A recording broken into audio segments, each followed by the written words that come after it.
Welcome back. T-minus 120 days until the Milan Cortina Olympics start next February, and Games organizers say they're ready to rock. NBC's Claudio Lavanga reports from Milan.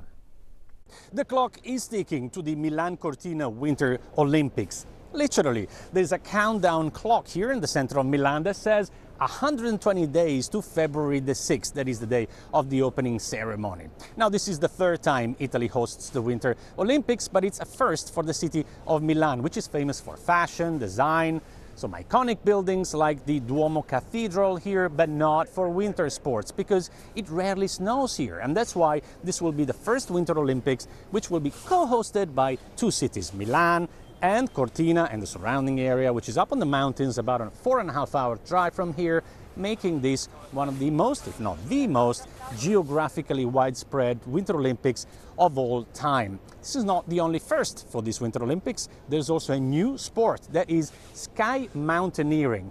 If you don't know what that is, don't worry.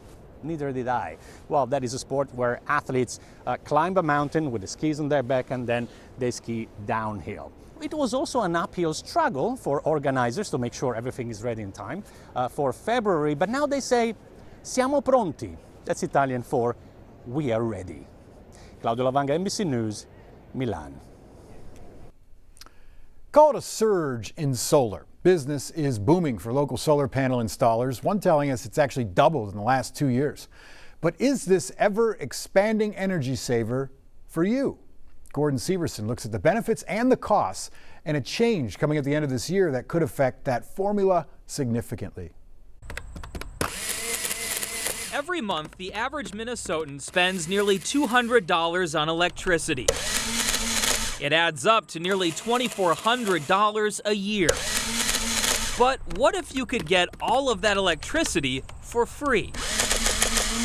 If you're thinking about solar, this would be the right time to do it. Rajiv Garg was always curious about solar energy, and this year he decided to go all in. As you can see, we have great exposure to sun. He purchased 60 solar panels for his home, and he's noticing a huge difference on his utility bill. Just last month, my bill went from $850 to $100.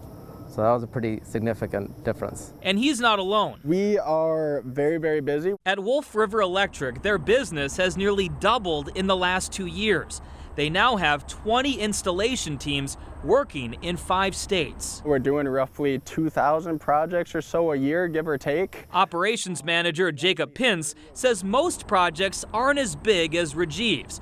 Most homeowners can offset their energy use with only 1 or 2 dozen panels. Most homes, we should be able to find a way to make this happen for them. I got this system about 4 years ago. John Abraham, a professor in thermal energy at the University of St. Thomas, has a more typical setup at his home in Minneapolis. What you're looking at behind me is 14 solar panels installed on my roof. He has solar panels on both his house and his garage. And he generates enough electricity to power his home and 2 electric cars. Basically, we have a power source here. He loves this idea of the sun literally powering his vehicles. I want to generate energy and not contribute to climate change and pollution. And like Rajiv, he is also saving money. With these solar panels, we're off-grid about 4 months, 5 months out of the year. And during the summer and early fall, he's actually selling electricity back to the utility company and earning extra money. What you're looking at is my power generation over the entire year. However, you may notice on his app that the numbers go way down during the winter. And you can see there's a big seasonal effect. With the same solar panels generating 1/5 as much energy. Whenever I've got 1 inch, 2 inches, 3 inches of snow, my energy production frankly drops to 0. Overall, though, he's still saving a lot of money after he pays off the cost of the panels. According to several sources online, a smaller system will set you back around $10,000 to $20,000. But the larger systems like Rajiv's can cost upwards of $80,000 to $100,000. The return on investment for panels like this is about 12 years. What that means is after year 12, it's all profit. So if you are looking long term, you can save a lot of money. Abraham says most solar panels have a lifespan of around 25 years. So that means you could possibly have nearly 13 years worth of free energy. So yes, a solar panel system can save you money on your monthly utility bill, but you have to get past that big upfront cost and wait several years before you start saving money. And it all depends on your home. Solar companies say for some homes there are too many trees or not the right sun exposure, so it doesn't make sense financially to install solar panels. Gordon Severson, KARE 11 News.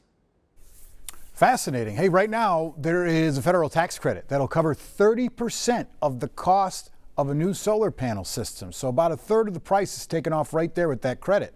However, that credit is going away at the end of this year. Stick with us. We got more news and weather coming up after the break.